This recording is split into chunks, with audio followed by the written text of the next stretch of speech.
गुरबाणी तो चला मन की क्रीड़ा अत दुखदाई, मन की क्रीड़ा अत दुखदाई, मन की क्रीड़ा अत दुखदाई,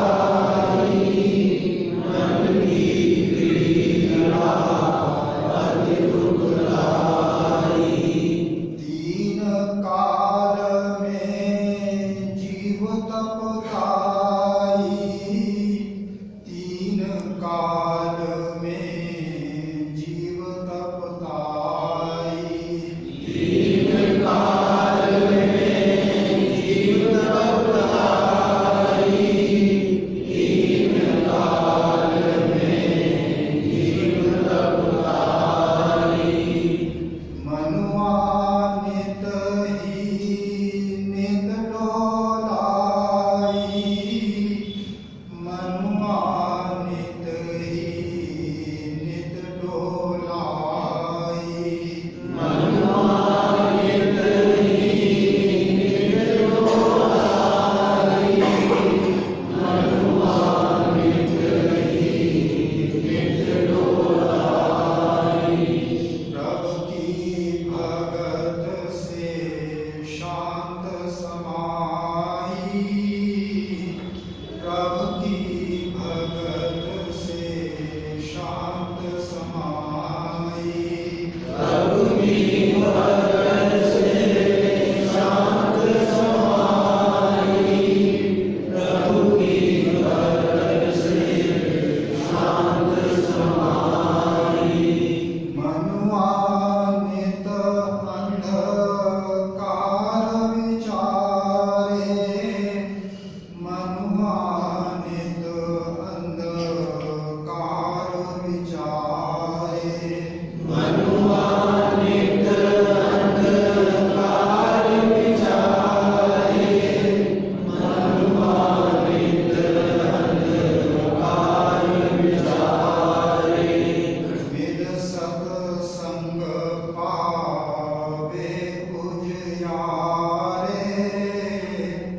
मिल सत्संग पावे उजियारे, मिल सत्संग पावे उजियारे, मिल सत्संग पावे उजियारे।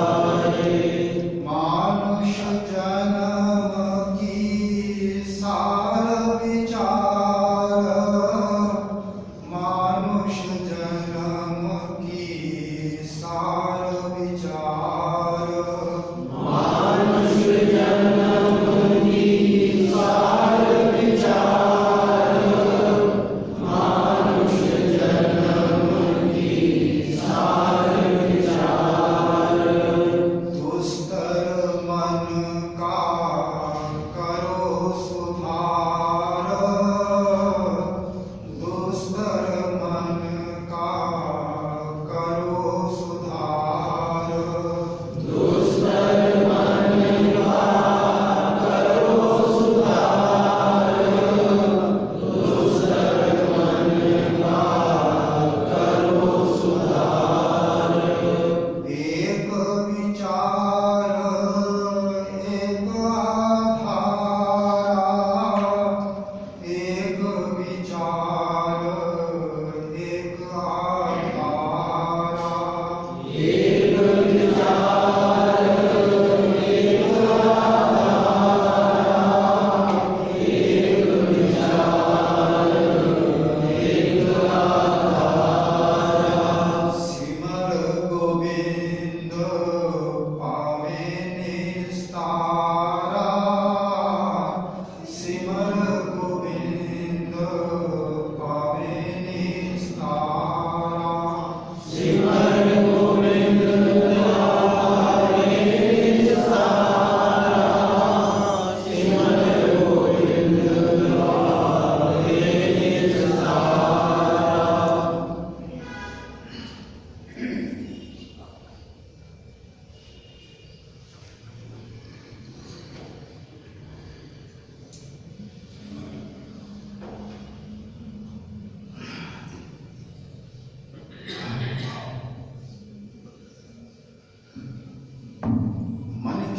पीड़ा,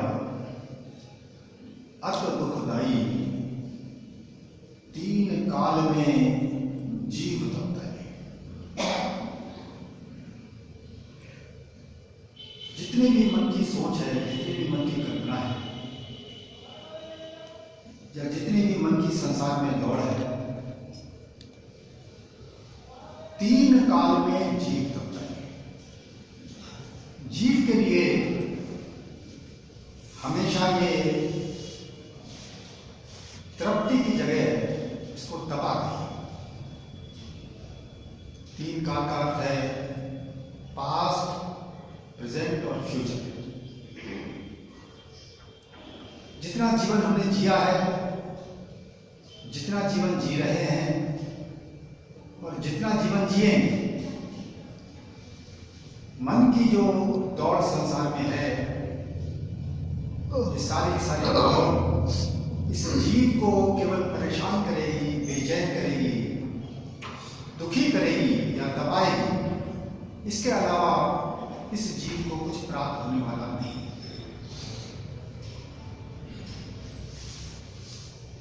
ये वाणी का बड़ा ही स्पष्ट निर्णय है। वाणी का अर्थ है जो ईश्वर मेरा मालिक है, जो ईश्वर इस जगत का मालिक है, जिसके विधान के अनुसार मेरा शरीर और संसार चल रहा है, वो ईश्वरीय निर्णय हम जीवों के वास्ते दे रहा है वाणी के द्वारा। इसीलिए वो अगली पंक्ति में कह रहे हैं, मनुआ नित अंधकार विचारे, मिल सत्संग पावे उजियारे। संसारी तरीके से जो मन है मेरा, संसार के बारे में जो कुछ भी सोचता है 100% ये अंधकार है। जीव के लिए ये अंधकार है।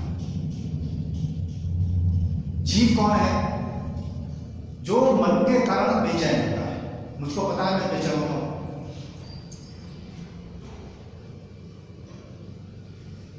एक छोटा बालक है घर में, आप सब जानते हो कि मन के अंदर उसकी इच्छाएं उठती हैं, जिसके कारण वो चंचल हो उठता है, रोता है, चीखता है। तब माता पिता कहते हैं, देखो ये वस्तुओं का चिंतन करके कितना बेचैन हो रहा है, रो रहा है, पीट रहा है और घर वालों को भी बेचैन कर रहा है। लेकिन बालक को ठीक विश्लेषण नहीं कर सकता उस बेचैनी को, क्योंकि मैं बड़ा हो गया हूं, बुद्धि का विकास हो गया है, मैं इस चीज का विश्लेषण कर सकता हूं। इसीलिए हमारे वास्ते प्रभु कृपा करके ये सब विचार वाणी के रूप में पेश करते हैं। तो मन की जितनी भी बाहर की दौड़ है, इसको वाणी कहेंगे मनुआ नित अंधकार विचार। ये इसका निरंतर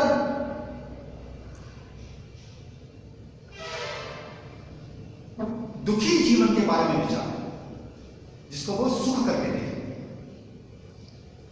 तो संसार की जितनी भी दौड़ है, ये जीव के लिए अंधकार है और मिल सत्संग पावे उजियारे। तो उजाला कब मिलता है, चैन कब मिलता है, शांति कब मिलती है इस जीव को? मिल सत्संग पावे उजियारे। जब ये सद्विचार इसको मिलता है, जीवन का सही निर्णय इसको मिलता है, क्या कर रहा हूं, क्या करने आया था, शांति कहां है, अशांति कहां है, इसका ठीक ठीक निर्णय जब इसको शास्त्र के द्वारा, सत्पुरुषों के संग के द्वारा, उनके वचनों के द्वारा जब इसको मिलता है, तब इसके अंदर उजाला अर्थात शांति पैदा होती है, संतोष पैदा होता है, आनंद पैदा होता है।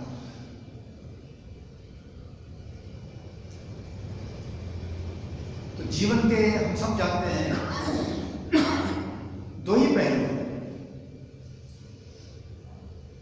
सत्पुरुष कहते हैं मन को संसार की तरफ भगाना ये जीने का उल्टा रास्ता है। मन को अंदर ले जाना, अंदर स्थिर करने की कोशिश करना, ये उजाले का रास्ता है, ये शांति का मार्ग है, आनंद का मार्ग है। लेकिन अंदर कहां ले जाओ? बाहर तो आपको नजर आ रहा है बड़े सुंदर सुंदर पदार्थ, बड़ी ही सुंदर सुंदर वस्तुएं, बड़ा सुख है। इसलिए स्वाभाविक रूप में आपकी जितनी भी बचपन से लेकर आज तक की ट्रेनिंग है वो आपके मन को बाहर ही दौड़ाती है, इसमें कुछ सोचने की जरूरत नहीं। लेकिन जब अंदर की बात की आती है तब आप सोच में पड़ जाते हो कि बाहर के सुख तो छूट जाएंगे, अंदर मुझे क्या मिलेगा। इसलिए जब तक आप किसी ऐसे व्यक्ति का संग नहीं करते या ऐसे व्यक्ति पर जब तक आपकी श्रद्धा नहीं आती, उस पर विश्वास नहीं आता, उसके जीवन को देखकर या सुन पढ़कर, जिसने अंदर आनंद का अनुभव किया हो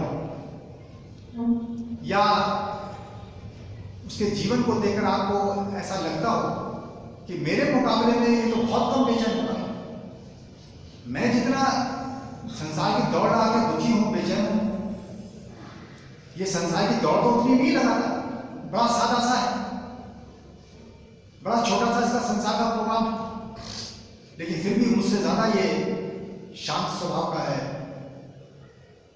मुझसे कम ये बंधन में है।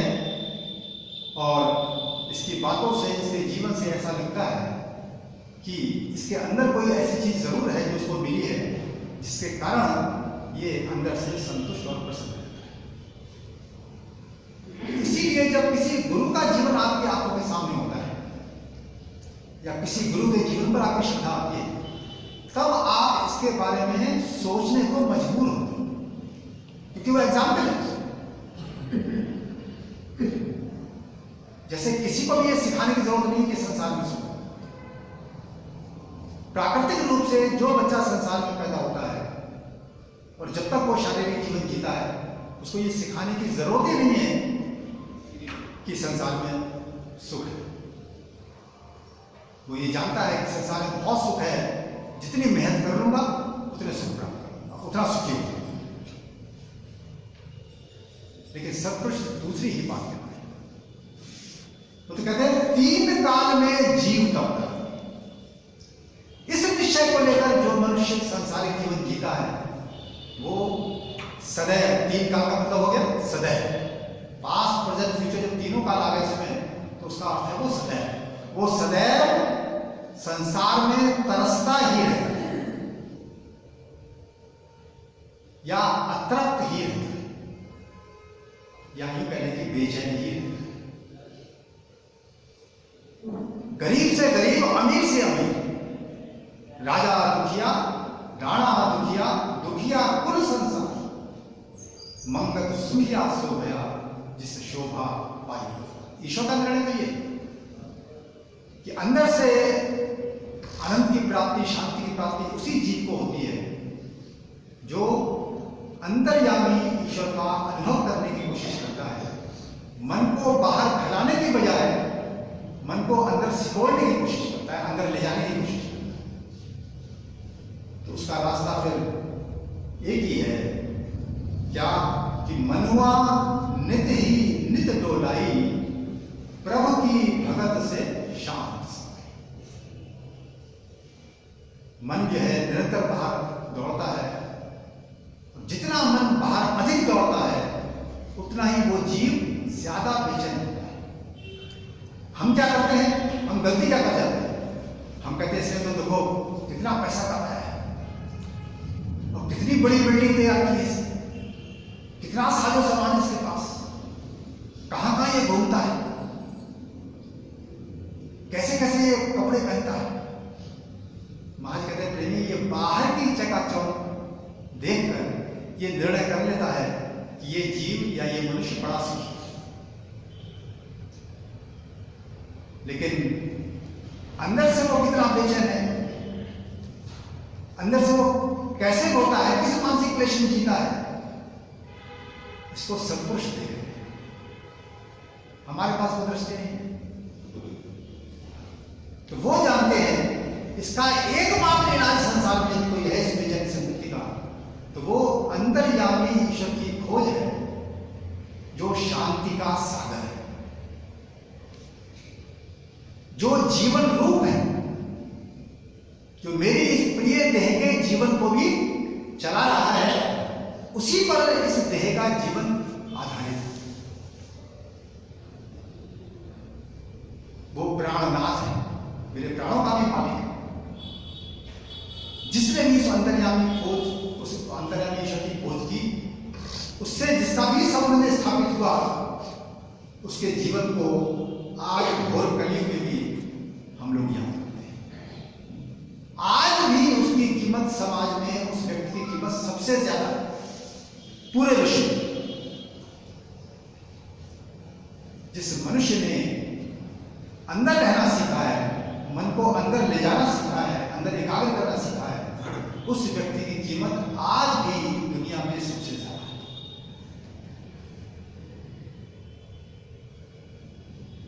तो मनुष्य जन्म का एक ही सार बता रही है वाणी, मानुष जन्म की सार विचार, दुस्तर मन का करो सुधार।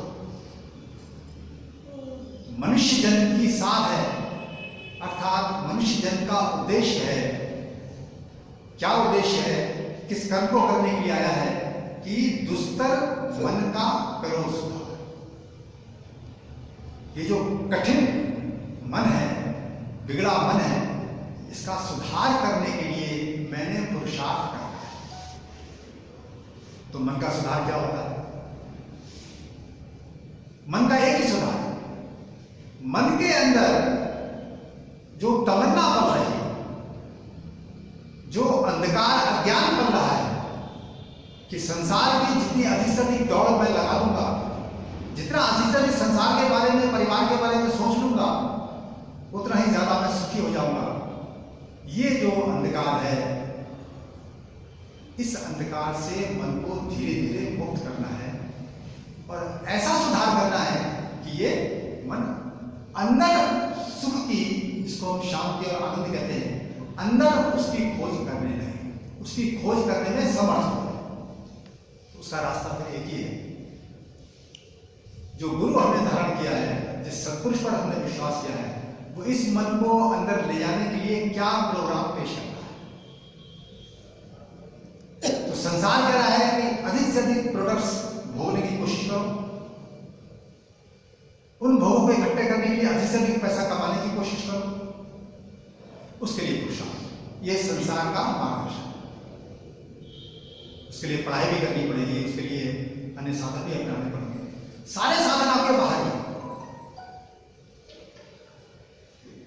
लेकिन सत्पुरुष के जीवन को यदि देखो तो उसके मन के अंदर इतना चैन है, इतना आनंद है कि वो उनका मन बाहर आने को तैयार ही नहीं। अंदर उस ईश्वर का ऐसा आनंद उनके अनुभव में है कि उस आनंद को छोड़कर मन बाहर संसार की जरा भी नहीं सोचता। यहां तक कि जो सुख का आधार मेरा शरीर है, इसको भी मन भूल जाता है और अंतर्यामी ईश्वर के आनंद में निरंतर मस्त रहता है, निरंतर लीन रहता है, जिसको सत्पुरुष समाधि कहते हैं। ये कोई थ्योरी नहीं है, ये प्रैक्टिकल सत्य है और हम लोग भी इस बात को जानते हैं। मनन नहीं करते, चिंतन नहीं करते, इसलिए इस मार्ग पर चलने को तैयार नहीं होते, लेकिन जानते हैं कि इसीलिए ऐसे व्यक्ति के प्रति हमारे मन में स्वाभाविक रूप में श्रद्धा आ जाती है, जो सही रूप में ईश्वर भक्त हो,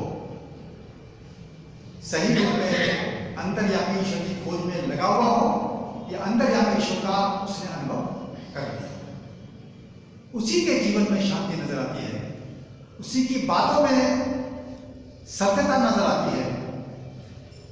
उसका जीवन भी हमको ये शिक्षा देता है कि बाहर की दौड़ धूप बढ़ाने में जीवन की विफलता है और और जितना संयमित जीवन कर लिया जाए और जितना विचारों को ईश्वर की ओर मोड़ दिया जाए, उतना ही जीवन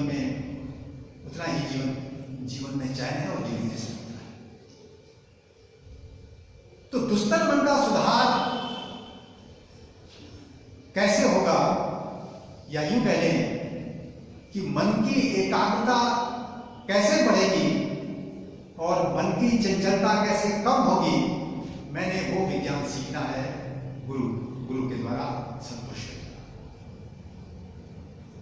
तो महाराज जी बड़ा स्पष्ट निर्णय दे रहे हैं, प्रोग्राम बता रहे हैं कि जीवन संसार में सुख भोगने का लक्ष्य जीवन का नहीं होना चाहिए। लक्ष्य तो अंतर्यामी ईश्वर का दर्शन कैसे किया जाए ये होना चाहिए। उसके लिए जो बाहरी सांसारिक जीवन है उसको आपने सादगी से व्यतीत करने की कोशिश करनी है। सादगी का मतलब एक ही होता है, कितना कम से कम में मैं अपने जीवन का गुजारा कर सकता हूं। उसका मापदंड बस यही है, कितना कम से कम में मैं अपने बाहरी जीवन का, सांसारिक जीवन का गुजारा कर सकता हूं। तेरी चतुराई, तेरी होशियारी ये होनी चाहिए। क्यों? क्योंकि मुझको अंदर मन को ले जाने के लिए सिमरन की जरूरत है, स्वाध्याय की जरूरत है, सत्संग की जरूरत है, और स्वार्थ भावना मन को बाहर दौड़ाती है। इसीलिए परोपकार की जरूरत है कि स्वार्थ जब तक कमजोर नहीं होगा आपका, मन आपका अंदर जाएगा, तो उसके लिए सादगी भी चाहिए, सत्य का पालन भी चाहिए, सत्संग भी चाहिए, सेवा भी चाहिए और सिमरन भी चाहिए। और फाइनल चीज सिमरन ही है। तो सिमरन करने वाले को ही इस बात का एहसास होता है, इस बात का अनुभव होता है, जो दिल से सिमरन करना चाहता है कि मैं सब समझ गया, अच्छी तरह से अध्यात्म विद्या को मैं समझता हूं, वास्तव में ईश्वर आनंद का स्रोत है। मैं कोशिश करता हूं अंतर्यामी ईश्वर तक पहुंचने की, उसका सिमरन करने की, लेकिन बिगड़ा मन उस काम में रुकावट डालता है। तो ये मन बिगड़ा है, ये वही निर्णय करता है जो सिमरन के द्वारा अंतर्यामी ईश्वर का अनुभव करना चाहता है। तो इस बिगड़े मन का यदि सुधार करना है तो आप पकड़ करके उसको अंदर बैठा नहीं सकते। तो इसका महाराज कहते हैं प्रेमी, इसके लिए बुद्धि का निर्णय बदलना होता है। आज सांसारिक बुद्धि का निर्णय यह है कि सारे संसार में सुख बिखरे पड़े हुए हैं और जितनी कोशिश करूंगा उतने मुझे मिल जाएंगे। लेकिन जितना भी सत्संग है, जितने भी शास्त्र हैं, उनका निर्णय इसके बिल्कुल उलट है। नानक दुखिया कुल संसार, और उपनिषद कह रहा है दुखम सर्वम अनुस्मृत्य काम भोगा निवर्तये। मत भूलो कि सब कुछ दुख ही है। संसार में जो कुछ भी आपको प्राप्त है इसको उन्होंने दुख कहा। क्यों दुख कहा है? क्योंकि इसके हर आइटम में मन बेचैन रहता है, या यूं कह रहे हैं मन चंचल रहता है, जिसके कारण मैं बेचैन रहता हूं। इसके कहने के दो तरीके। संसार में जितनी भी चीजें हैं जिनके द्वारा आप सुख की कल्पना करते हो, वो मन को बाहर भगाती हैं, बाहर भटकाती हैं, मन की चंचलता को बढ़ाती हैं, और मन की चंचलता ही जीव के लिए बेचैनी का स्रोत है। तो जब मुझको ये शिक्षा मिलती है कि इस देह के अंदर ईश्वर भी है, और वो ईश्वर यदि मैं उसका अनुभव करना चाहता हूं या अनुभव करने से पहले जानना चाहता हूं, तो सब कुछ कहते हैं वो तेरे जिस्म की जान है। तेरा जिस्म जीवित रह ही नहीं सकता उस ईश्वर के बिना। तो मैं एक्सेप्ट करता हूं नहीं, ईश्वर है। जब वो इस जिस्म की जान है, मुझको पता है जान है शरीर में, इसीलिए ईश्वर तो है, लेकिन ये मुझे नहीं पता कि वो आनंद रूप है, वो शांति रूप है। तो सत्पुरुष के जीवन को देखकर, भक्तों के जीवन को देखकर मेरे अंदर ये निश्चय आता है बुद्धि में कि वास्तव में बात तो ठीक है। इन्होंने अपने अंदर उस अंतर्यामी ईश्वर का अनुभव किया है, तो इनके जीवन में शांति चैन नजर आता है। संसारी लोगों की तुलना में भक्त के अंदर ज्यादा चैन उसके अंदर आपको नजर आए। तो इसका मतलब प्रैक्टिकली जो ईश्वर मार्ग पर चल रहा है उसके जीवन को देखकर आपके अंदर भी श्रद्धा पैदा होती है, ये विश्वास पैदा होता है कि मैं भी यदि अंदर गया तो मेरे मन की बेचैनी भी, मेरे मन की चंचलता भी धीरे धीरे कम हो जाएगी और ईश्वर का आनंद एक दिन मुझको जरूर मिलने लगेगा। तो इसीलिए मन को यदि अंदर ले जाना है तो वाणी कह रही है, एक विचार एक आधारा सिमर गोविंद पावे निस्तार। एक ही विचार है और एक ही आधार है। किसका आधार है, किसका विचार है? गोविंद का।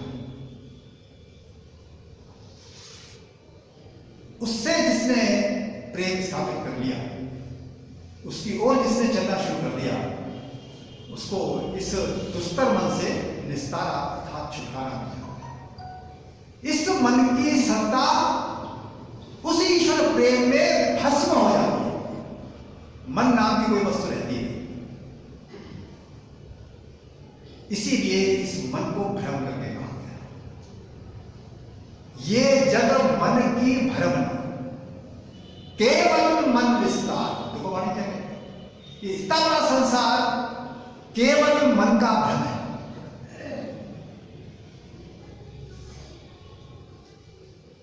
और इस भ्रम का कब पता लगता है? जब ये मन शांत हो जाता है तो प्रेम के द्वारा, उस समय अंदर आनंद का सागर उमड़ रहा है। ना देह का कोई होश है, ना संसार का कोई होश है। उस अवस्था से जब ये जीव बाहर आता है तब देखता है कि इस संसार में कितने जन्मों से मैं भटक रहा था, कितने युगों से भटक रहा था, ये कुछ भी नहीं है, ये केवल कल्पना मात्र थी। तो इसलिए जैसे जैसे आपकी साधना में प्रगति होती है, आपको पता लगता है कि अंदर कितना रस आता है, कितनी शांति मिलती है। इसलिए आपको संसार का एक काम भी फिर करने को मन नहीं करता, मन उधर अट्रैक्ट नहीं होता, लेकिन आप उसको रोक भी नहीं सकते, क्योंकि शरीर प्रारब्ध के आती है। इस शरीर से जो कर्म होने हैं वो होंगे, लेकिन वो कर्म केवल आपकी मजबूरी में होंगे, उसमें चाव आपका कोई भी नहीं, उसमें शौक आपका कोई भी नहीं। चाव और शौक अंदर के सिमरन में आपका होगा, उस आनंद को भोगने में आपका, क्योंकि वो स्थायी आनंद है, वो टेम्परेरी नहीं। संसार की वस्तु जैसे बिगड़ जाती है, खो जाती है, छीन भी जाती है, उसको कोई छीन नहीं सकता। मृत्यु भी उसको नहीं छीन सकती। वो अंतर्यामी ईश्वर मेरी इस संपत्ति को अपने पास ही सुरक्षित रखता है। इसीलिए पुनर्जन्म यदि मनुष्य का मुझे मिलता है जब, तो मेरी यात्रा वहां से आगे बढ़ती है। शुरू से मुझे प्रयास करना नहीं पड़ता, जैसे कि संसार में कितनी भी एजुकेशन ले लो, फिर ABCD सीखनी पड़ेगी नए जन्म में। वो सारी संपत्ति, सारा ज्ञान, सारा अनुभव आपके पास होता है, क्योंकि जीव का जीवन भी निरंतर है और ईश्वर भी निरंतर है, और इन दोनों का संग भी निरंतर है। मौत के वक्त भी दोनों का संग टूटता नहीं है। जीव ईश्वर की गोद में ही रहता है, ईश्वर कभी इसका परित्याग नहीं करता। ये देह तो इसका परित्याग कर देती है, मेरा परित्याग ये देह मौत के वक्त कर देती है, मैं बिना देह के रहता हूं, लेकिन ईश्वर मेरा परित्याग नहीं करता। तो इसीलिए जीवन का होश उसी जीव के अंदर कहा जाएगा, और जीवन की सफलता उसी मनुष्य की कही जाएगी जो अंतर्यामी ईश्वर की ओर अग्रसर होने के लिए मन को अंदर ले जाने की कोशिश करता है। मन को अंदर ले जाने के लिए ये बाहर जो मन का निश्चय रखा हुआ है कि बाहर संसार में सुख है, बाहर संसार में आनंद है, इसको इस आध्यात्मिक ज्ञान के द्वारा या सद्विचार के द्वारा इस निश्चय को बदलने की कोशिश। तो सद्बुद्धि जब आप में आती है तो मन की दौड़ आपकी बाहर की बंद होती है, अंदर की जो है मन की दौड़ शुरू हो जाती है और प्रभु सिमरन करके प्रभु प्रेम